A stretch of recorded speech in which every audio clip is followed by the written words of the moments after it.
السلام علیکم ناظرین، معمر قذافی ایک مرتبہ پھر حاضر ہے نئے دور کے پلیٹ فارم سے۔ ناظرین، ہمارے بڑے ہی پیارے گیسٹ کافی عرصے کے بعد ارشد ملک صاحب نے ہمیں جوائن کیا ہے۔ السلام علیکم سر، کیا حال ہے آپ کے؟ میں ٹھیک ہوں، وعلیکم السلام، الحمدللہ۔ آپ سناؤ؟ آل از ویل، ماشاء اللہ۔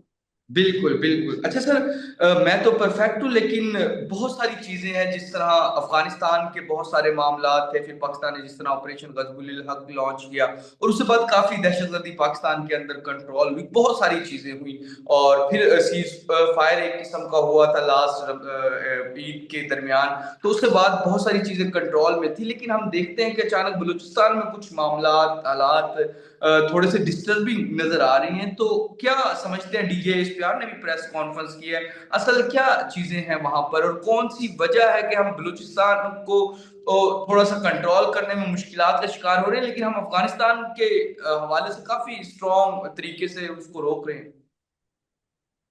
دیکھیں، بات یہ ہے کہ کچھ نہیں، بہت تشویشناک حالات ہیں، اور اس پہ ہوں ہر محب وطن پاکستانی کو پریشان بھی ہے، اور سوچ بھی رہا ہے کہ کیا ہو سکتا ہے۔ دیکھیں، ریاست کا بنیادی مقصد، بنیادی ذمہ داری یہ ہے کہ اپنے شہریوں کا تحفظ کرنا، اور جب بالکل اس میں مسائل پیدا ہوتے ہیں تو ریاست کی طرف سوال اٹھتے ہیں۔ اچھا، اب یہ کوئی ایک انہونی بات نہیں ہے، یہ کوئی آج کی بات نہیں ہے، بڑے عرصے سے یہ پے در پہ اسی طرح کے واقعات ہو رہے تھے، اور اس پہ جو ریاست ہے وہ یقیناً توجہ دے رہی تھی۔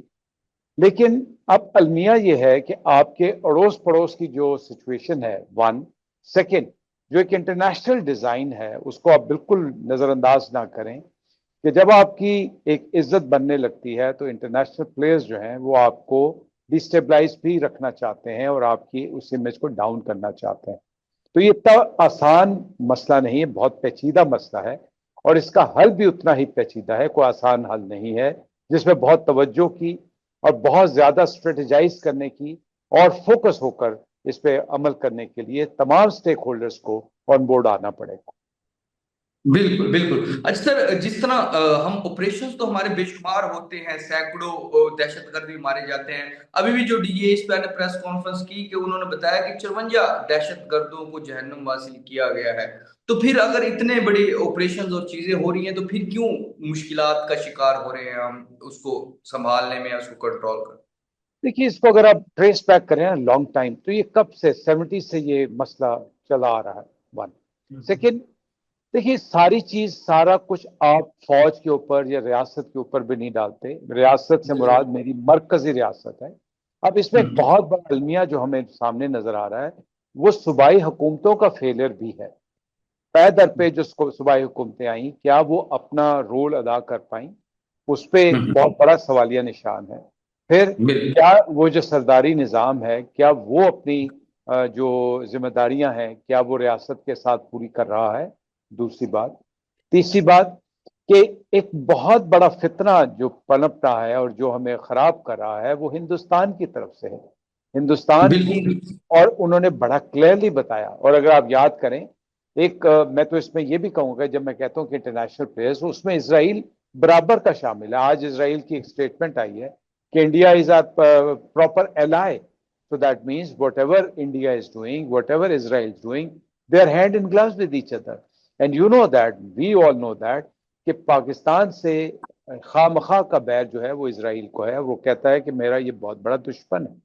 تو اسرائیل اور جو ہندوستان ہے وہ مل کے اس پہ ہمارے خلاف سازش کر رہے ہیں۔ یہ کوئی افسانوی یا صرف زیب داستان کے لیے بات نہیں ہے۔ ایک تو یہ بات۔ دوسری بات یہ ہے کہ آپ یہ دیکھیں کہ ابھی ایک بڑا ریسنٹلی ایک امریکن نے جو اسٹڈی کے بعد ریویل کیا ہے، جس کو کہا گیا ہارڈ بال، جس میں اس نے پورا نیٹ ورک انڈین کا ایکسپوز کیا ہے، اور وہ بالکل انٹرنیشنل نیٹ ورک ہے، it is not a local network, it's an international net work.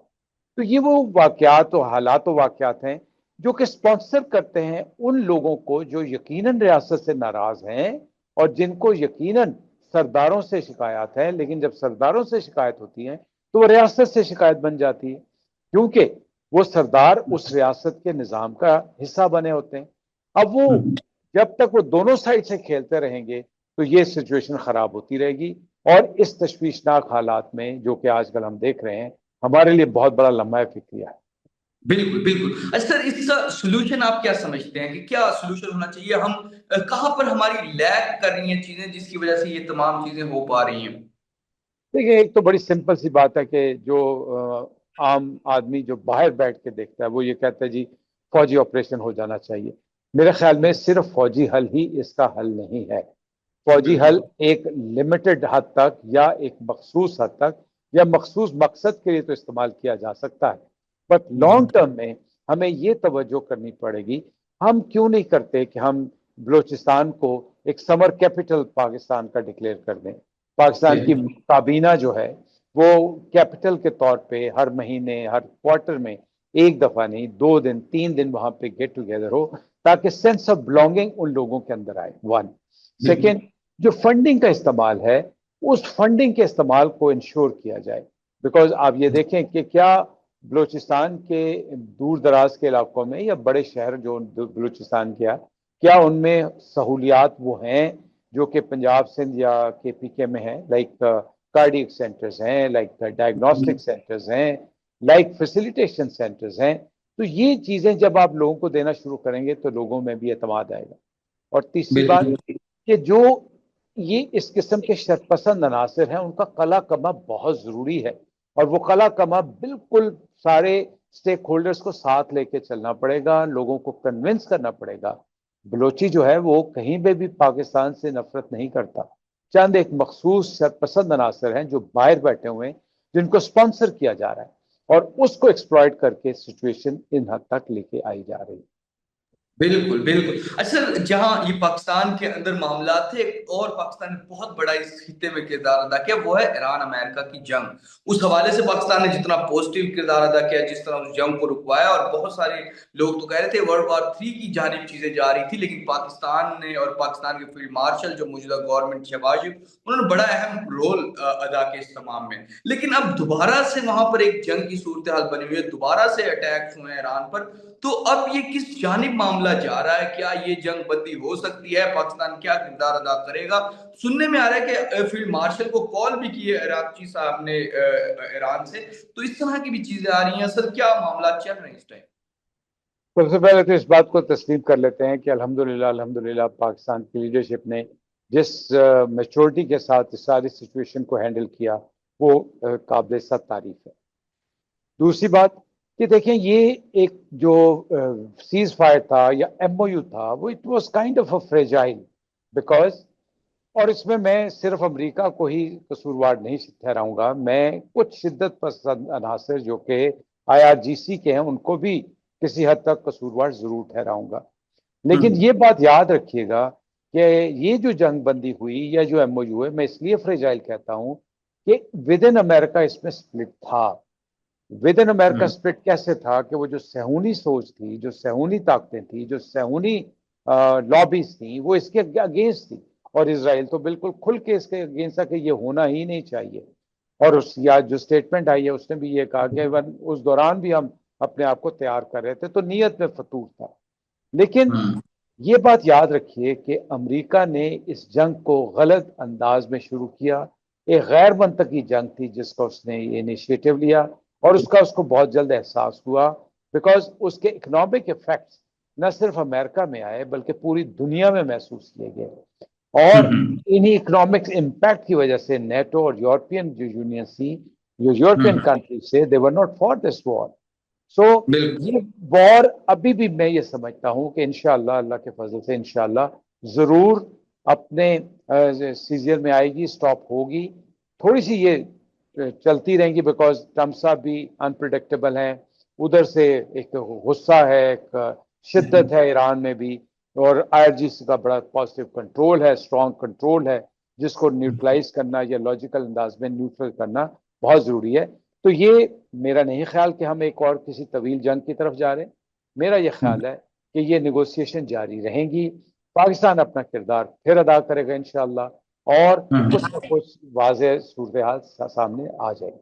سر جس طرح آپ نے بھی IRGC کا بتایا اور دوسری سائڈ پہ اسرائیل کا بتایا، تو یہ تمام چیزیں ہیں، کیا امریکہ کے ہاتھ سے اسرائیل کیا اتنا ہی باہر ہے، یا ایران کے جو موجودہ سپریم لیڈر ہیں یا ان کی اتنی کم گریپ ہے کہ وہ IRGC کو منا نہیں سکتے؟ اگر ایک طرف آیت اللہ خامنئی صاحب کے جو بیٹے ہیں جو نئے ان کے سپریم لیڈر ہیں، اور دوسری سائڈ سے امریکہ اسرائیل کو سمجھائے، تو یہ کتنا مشکل ہے اس کو کنٹرول کرنا یا اس کو سنبھالنا، ان چیزوں کو؟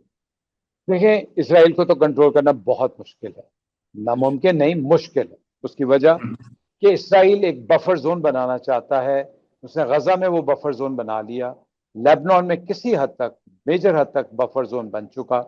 اب وہ جب اپنی اس میں گریٹر اسرائیل میں جاتا ہے تو سب سے بڑی ریزسٹنس اس کو اسرائیل کے تھرو ملتی ہے، ایران کے تھرو ملتی ہے، ایدر ڈائریکٹ اور through its proxies. So it wants to neutralize Iran at all cost, اور اس کو ملیٹریلی اتنا کم کرنا چاہتا ہے تاکہ کل وہ اس کے سامنے نہ آ سکے، پہلی بات۔ دوسری بات، امریکہ کی جو لیڈرشپ اس وقت ہے اس نے یہ ریئلائز کر لیا ہے کہ یہ جو جنگ تھی یہ اسرائیل کے کہنے پہ ہم نے غلط جنگ لڑی۔ اب آ جاتے ہیں ایران کی طرف۔ دیکھیں، ایران میں 1979 کے بعد سے جو ایک پود آئی، جو ابھی بھی آتی جا رہی ہے، ان کے ذہنوں میں یہ ہے کہ مرگ صد امریکہ، یا جو بھی اس طرح کا نعرہ ہے، اور وہ کسی صورت امریکہ کے ساتھ چلنے کو تیار نہیں ہے۔ لیکن ان کو یہ احساس ضرور ہے کہ اگر ہم اسی مغالطے میں رہے، اسی لڑائی میں رہے، تو ملک کے اندر خوشحالی نہیں آ سکتی۔ جنگیں کبھی بھی کسی مسئلے کا حل نہیں ہوتی۔ عسکریت، اور یہ دنیا نے دیکھ لیا کہ عسکری طاقتیں، ایون امریکہ جیسی طاقت جو تھی، وہ بھی مسئلے کا حل نہیں لے کے آ سکی۔ تو ultimately it has to be on the table, it has to be in a logical way. اب IRGC کا جو آپ نے سوال کیا، اس کی وجہ یہ ہے کہ جب یہ لیڈرشپ، سینئر لیڈرشپ شہید ہو گئی، تو IRGC کی جو نئی قیادت آئی وہ ینگسٹرز پہ آئی، اور وہ لوگ تھے جو کہ وہ میچور لاٹ جو کہ ایلیمینیٹ ہو گئی انفارچونیٹلی۔ اس کے بعد یہ لوگ اب اس طرح سے متحد نہیں ہیں، اس طرح سے لیڈرشپ کا کنٹرول نہیں ہے۔ ہمیں کوئی پتہ نہیں کہ جو ان کے بیٹے ہیں وہ ان کی میڈیکل ہیلتھ ایکچولی کیا ہے، ریومرز ہر طرح کی آ رہی ہیں۔ سو میرے خیال میں جو لیک آف لیڈرشپ ہے، لیک آف ڈیسائسونیس ہے، اور لیک آف ڈائریکشن ہے in Iran, that is also creating a huge impact for this disturbance.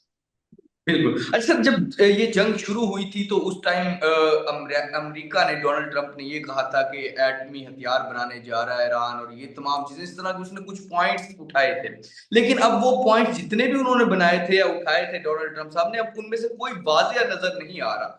تو پھر کون سی وجہ ہے کہ جو یہ جنگ ابھی جاری ہے، ہو رہی ہے، اور اس جنگ بندی کے لیے کن چیزوں کا اب رہ جاتا ہے پیچھے کے معاملات، کہ یہ ایران کر لے تو جنگ بندی ہو جائے گی، یہ امریکہ کر لے تو جنگ بندی ہو جائے گی؟ تو اب کون سی ایسی چیزیں ہیں سر؟ کیونکہ ایٹمی ہتھیار تو ایران نہیں بنا رہا، انہوں نے کہہ بھی دیا، اور بہت ساری چیزوں میں مان لی بات۔ میرے خیال میں ایک بنیادی مسئلہ ہے آبنائے ہومس کا۔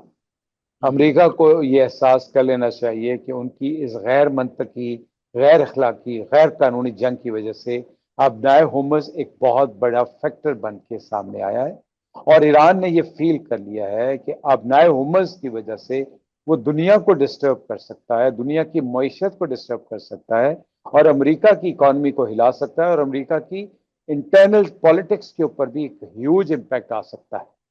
تو دیٹ مینس اگر امریکہ ایران کو اتنی لیوریج دے دے کہ وہ، جیسے ایران بڑا کلیئرلی اب یہ کہہ رہا ہے کہ مجھے اور میرے ساتھ جو ایسوسیٹڈ اسٹیٹس ہیں، خاص طور پہ عمان، ہمیں آپ اس کو ہینڈل کرنے دیں، تو دیکھیں چیزیں صحیح ہو جائیں گی۔ اب امریکہ اگر اس بات کو ریئلائز نہیں کرے گا تو ڈسٹربنس رہے گی۔ میرے خیال میں ایک ہی فیکٹر ہے، کسی طرح آبنائے ہومس پہ امریکہ اپنا سٹانس واپس لے، let the water flow as they say, but let the water flow as per requirement or dictation of Iran and Oman. And I tell you, اگر یہ ہوتا ہے تو ایران بھی وہ ودرا کر جائے گا ٹیکسز پہ، یا جو ٹول ٹیکس لگانا چاہ رہا ہے اس پہ۔ اسلامی ملک، خلیجی ملک، یورپین ملک اس کو ضرور لے آئیں گے، بیکاز اس کے بعد سینکشنز ہٹ جائیں گی۔ نیوکلیر کا تو چیپٹر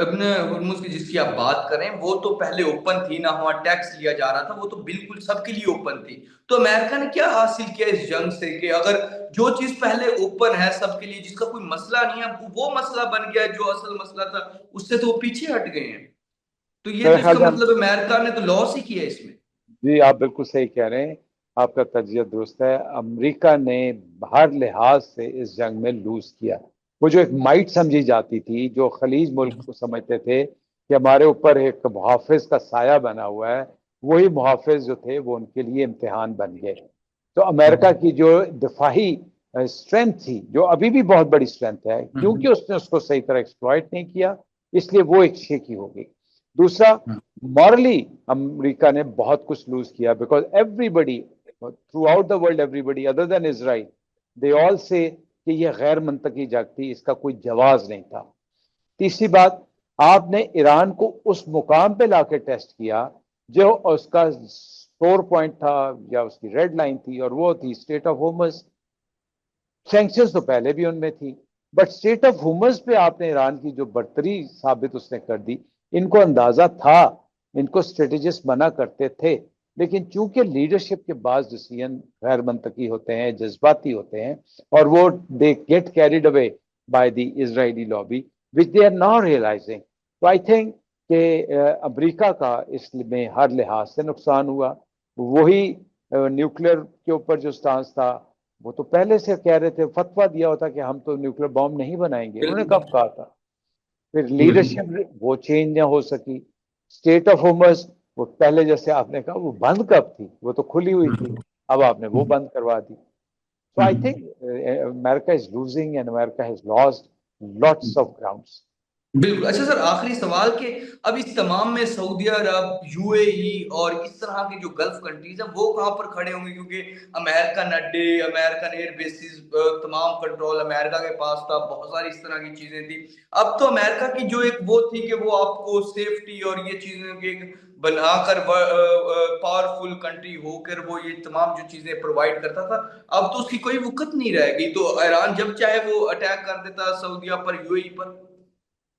دیکھیں، دو باتیں یاد رکھیے گا۔ پہلی بات یہ ہے کہ جتنے بھی خلیجی ملک ہیں بشمول سعودی عربیہ، وہ یہ چاہتے ہیں کہ اس خطے میں تجارت کا فلو رہے، آئل کا فلو رہے، اور وہ سکیور ماحول میں رہیں۔ ان کا خیال تھا کہ شاید امریکہ وہ سکیورٹی ان کو فراہم کر سکتا ہے، جو کہ خواب چکنا چور ہو گیا۔ دوسری بالکل بات، ان کو ابھی بھی ایران سے خدشہ ہے، they are not for Iran, but چونکہ ایران ایک بہت بڑی طاقت بن کے ایمرج ہو گیا، so now they are really kind of afraid from Iran. پہلے بھی تھے، بٹ اب تو اس نے ثابت کر دیا۔ سو وہ بالکل اس کو بڑی جسے کہتے ہیں نا تشویش کی حد سے دیکھ رہے ہیں کہ ایران کی اگلی موو کیا ہے۔ اب جو نیکسٹ بالکل موو آتی ہے وہ یہ آتی ہے کہ ایران کے اندر اگر حالات ٹھیک ہو جاتے ہیں، جو کہ انشاءاللہ ہو جائیں گے، تو پھر ایران کے اندر یہی ملک انویسٹمنٹ کرنے کو بھی آئیں گے۔ پھر بالکل ایک اور بلاک بھی بن سکتا ہے جو کہ ایران اور ٹرکی کا بن سکتا ہے، بیکاز ٹرکی کا انفلوئنس کچھ ملکوں پہ ہے۔ ایران کی اب یہ جو اسٹیٹ آف ہومز کی وجہ سے ایک ویلیو بن گئی اور اس کی ریزسٹنس بن گئی، تو اس کی پراکسیز بھی کبھی کنٹرول رہے گا۔ تو یہ ایران ٹرکی کا جو بلاک بنتا ہے، تو اس میں آہستہ آہستہ دوسرے ملک بھی آ کے ان کے ساتھ not out rightly but kind of hind support میں آ جائیں گے۔ تیسری بات، انٹرنیشنل سینیریو میں چائنا کی وقت پھر بڑھ جائے گی، بیکاز امریکہ نے وہ وقت اپنی کھو دی اور ریلائبل نہیں رہا۔ پھر وہ اس نے رپورٹڈ، جو کچھ گلف اسٹریٹ بڑے برملا کہہ رہے ہیں کہ انہوں نے ہمیں اس طرح ڈیفینڈ نہیں کیا جس طرح اس نے اسرائیل کو ڈیفینڈ کیا۔ تو یہ وہ بالکل ساری چیزیں ہیں جس کی وجہ سے سعودی عرب اور قطر یہ لوگ چاہیں گے کہ کسی طرح حالات نارملائز ہو جائیں اور ایران بالکل کے ساتھ کچھ نہ کچھ پازیٹیوٹی رہے۔ بالکل بالکل جی۔ تو ناظرین، جس طرح کے ایئر مارشل ارشد ملک صاحب ہمارے ساتھ موجود تھے، پاکستان کے انٹرنل اور جو انٹرنیشنل معاملات ہیں ان کے حوالے سے ہمیں بڑی ڈیٹیل انفارمیشن اور چیزیں دی۔ امید ہے کہ آپ کو یہ جو انٹرویو ہے یہ آپ کو پسند آئے گا۔ فی الحال کے ناظرین، معمر قذافی کو اور ایئر مارشل ارشد ملک صاحب کو اجازت دیجیے۔ خدا حافظ۔